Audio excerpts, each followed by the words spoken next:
नमस्कार. तुम्ही महाराष्ट्रातल्या एखाद्या हाऊसिंग सोसायटीमध्ये राहत आहात आणि तुमच्या सोसायटीचं महिन्याचं विजेचं बिल जर 60,000 ते 70,000 रुपयांच्या दरम्यान असेल तर तुमची सोसायटी जवळजवळ 8 लाख रुपये एवढा खर्च दरवर्षी वीज बिलापोटी करत आहे. हा वीज बिलापोटीचा खर्च पूर्णपणे कमी करता येऊ शकतो 25 किलोवॅटची सोलार सिस्टीम लावून.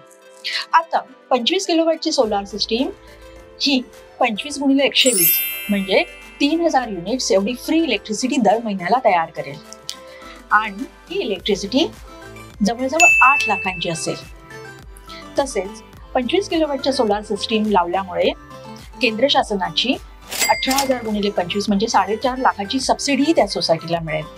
पहिल्याच वर्षी 25 किलोवॅटची सोलार सिस्टीम लावल्यामुळे हाऊसिंग सोसायटीला 8 लाखाची इलेक्ट्रिसिटी प्लस 4.5 लाखाची सबसिडी असा 12.5 लाखाचा फायदा पहिल्याच वर्षी होतो. आता ही सोलार सिस्टीम लावण्यासाठी खर्च किती येतो? तर सोलार सिस्टीम लावण्यासाठीचा खर्च हा अनेक गोष्टींवर अवलंबून आहे. Type of components, quality of components, type of module mounting structure, roof type आणि कुठल्या प्रकारचा अॅन्युअल मेंटेनन्स कॉन्ट्रॅक्ट तुमची सोसायटी करते, या सगळ्या गोष्टींवरती हा खर्च अवलंबून आहे.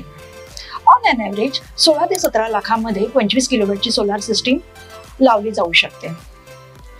तर ही सोलार सिस्टीम जवळजवळ 8 लाखाची वीज दरवर्षी तयार करत असल्यामुळे तिचा ROI हा 1.3 इयर्स मध्येच येऊन जातो. महिन्यांमध्ये जर हा ROI कॅल्क्युलेट केला तर 16 महिन्यांच्या इलेक्ट्रिसिटीच्या बिलामध्ये 25 किलोवॅटची सोलार सिस्टीम लावली जाऊ शकते आणि पुढचे 23 वर्षांहूनही अधिक काळासाठी तुमच्या सोसायटीला फ्री इलेक्ट्रिसिटी मिळत राहील.